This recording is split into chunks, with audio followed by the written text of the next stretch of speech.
Wow! Es esmu atpakaļ. Zini, kas vēl ir atpakaļ? F1. Un šonedēļ ir Ķīnas lielās balvas izcīņa. Ķīnai par tālu, mums te ir virtuālās realitātes autosimulators. Ja tu gribi braukāt ar pirmo formulu pa F1 trasēm, tad piesakies jau tagad. Pati Ķīnas trase. Pat drusku no visa. Garas taisnes, asilīkumi, izskatās tā kā ķengurs, kurš sēž. Pat tad, ja trases formai ir īsta simboliska nozīme. Man mīļākā sacīkste, man visvairāk atmiņā ir no bērnības, kad šajā sacīkstē Hamiltons apstājās Grantī. Jauns Dāvids neko nesaprata un bija ļoti bēdīgs. Svarīgas ziņas, sliktas ziņas, foršas ziņas. Svarīgi ir tas, ka ārpus pirmās formulas eksistē pasaule. Un šajā pasaulē notiek lietas. Un šo pasaules notikumu dēļ visticamākais tiks izlaistas Bahreinas un Saudi-Arābijas sacīkstes. Oficiāls paziņojums nav, bet ir tika pieķertas sarunas starp Antonelli un Hadžāru lidmašīnā, ka viņi jau runāja, ka tas ir izlemts. Tālāk, sliktas ziņas.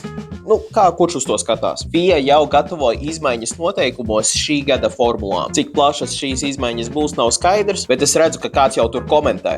Bet ar formulām daudz kas slikti. Ir podziņa, lai apdzītu, un baterijas beidzas pārāk ātri, un viņi taisnēs vispār sāka bremzēt. Piedodiet par izsmejošu balsi, es piekrītu šīm problēmām, bet šis ir pie sliktām ziņām, jo FIA parāda, ka viņi nebija gana daudz izpētījuši sākotnēji uzrakstītos noteikumus. Tad, kad daudzi prezentēja bažas par jaunajiem noteikumiem, viņi tās atmeta, un tagad pēc pirmās sacīkstes viņi ir gatavi visu mainīt. Ņemot vērā, ka FIA galva tagad kādu brīdi nemainīsies, šāda nepārliecība būs kādu brīdi. Un tad foršas ziņas negaidīti šim video, tās ir vietējas. Red Bull Latvija iemeta pirmo tīzeri, ka Red Bull F1 šovs būs Latvijā. Ziniet, viņi tur pa ielu braukās šurp turpu, uztaisa pāris virtuļus. Es momentāli redzēju komentārus, ka cerams, ka kāda forša un augsta līmeņa personība atbrauks Ricciardo vai Verstappens. Man?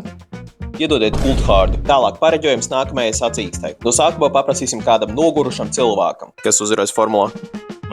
Gribu precīzāk? Russells. Paldies! Es teikšu, top 3 būs Leclercs, Russells un Hamiltons. Drusku vajag pelpot to gāzi no tās Ferrari cerību sistēmas.